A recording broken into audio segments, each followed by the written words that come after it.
This is a Code Ninja's security advisory. We are tracking a critical, unpatched, and actively exploited zero-day vulnerability in the Gogs self-hosted Git service. That's CVE 2025-8110. If you are running Gogs, you need to listen very closely. Immediate action is required. All right. In this advisory, we're sticking to a full disclosure protocol. First, we'll hit the fix or ditch mandate from the top. Then we're going to deconstruct exactly how this symlink bypass works. After that, we'll get into the active threats and how to detect them, cover your immediate defense strategy, look at the timeline, and wrap up with our white hat code. Let's dive right in. Okay, first up, the executive summary. This situation is so urgent, it's actually triggered an official fix or ditch directive from federal authorities. The risk here is real, it's immediate, and the potential impact is absolutely massive. And to be clear, this is not some theoretical threat. As of right now, our telemetry confirms over 700 Gogs instances have been actively compromised by attackers using this exact vulnerability. This is happening out in the wild, as we speak. The threat is so severe that the U.S. Cybersecurity and Infrastructure Security Agency, that's CISA, has officially added this flaw to its known exploited vulnerabilities catalog. This is basically the highest level of alert. It mandates action from federal agencies and serves as a major red flag for everyone else. This chart really puts the blast radius into perspective. We've identified over 1,600 GOG servers just sitting exposed on the internet. And with more than 700 of those already confirmed breached, well, you can do the math. Nearly half of all internet-facing instances have been hit. The risk of this spreading further is incredibly high. So, how are the attackers actually pulling this off? Let's get into the technical nitty-gritty. Now, this isn't a brand new type of flaw, but it's a really clever and really dangerous bypass of a security fix that was already in place. The entire exploit really hinges on a fundamental and usually harmless feature of the operating system, the symbolic link, or symlink. Just think of it like a shortcut on your desktop.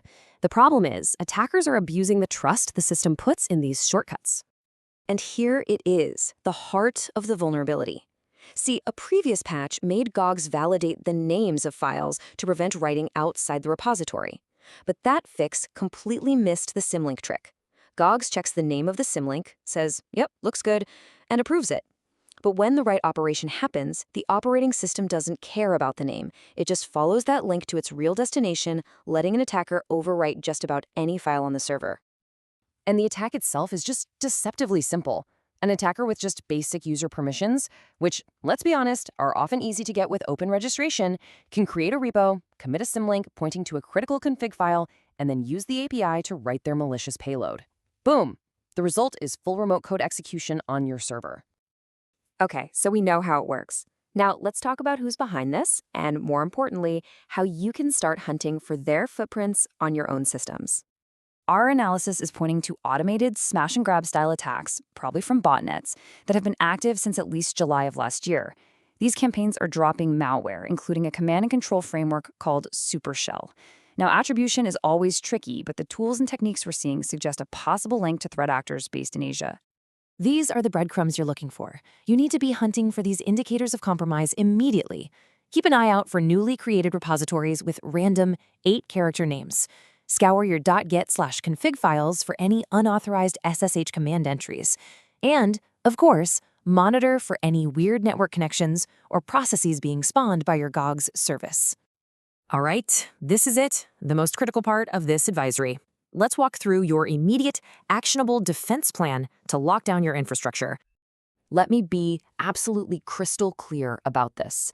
As of this recording, there is no official patch that fixes this vulnerability. You cannot update your way to safety here. You must implement defensive mitigations, and you have to do it right now. So here are your 2 immediate critical stopgaps. First, disable open registration. It's simple. If attackers can't create an account, they can't launch this exploit. Second, enforce network isolation. You have to get your Gogs instance off the public internet, put it behind a VPN or a very strict firewall. This is completely non-negotiable. We get it. For some of you, for operational reasons, these steps might not be immediately possible.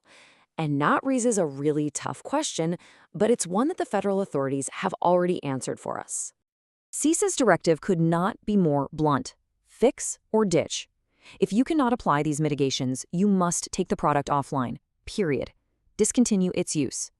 Federal agencies have a hard deadline of February 2nd, 2026 to get this done, and that guidance is there for a very, very good reason.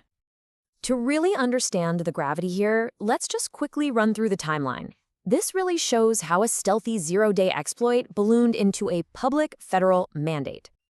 So we first saw this thing being exploited way back in July 2025 and reported it privately, but a fix wasn't coming, and the attacks kept happening, which forced a public disclosure in December just to warn everybody. The CISA catalog edition in January, well, that escalated this to a national-level concern, and it just highlights the extreme danger of an actively exploited, unpatched vulnerability. Now, we're sharing all these technical details for one reason and one reason only: to arm defenders. This is a core principle of our White Hat Code and what responsible disclosure is all about. Look, the decision to publicly disclose an unpatched but actively exploited vulnerability is never, ever taken lightly. But once the bad guys are already using a flaw, staying silent only helps them.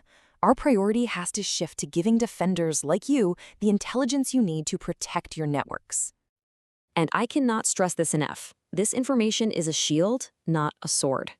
It's meant for blue teams, for network defenders, for security pros, to audit and protect the systems they are responsible for.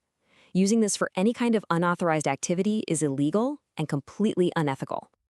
You know, this whole incident is a really stark reminder that a vulnerability in just one tool can bring your entire development pipeline crashing down. It forces us all to ask a much bigger question.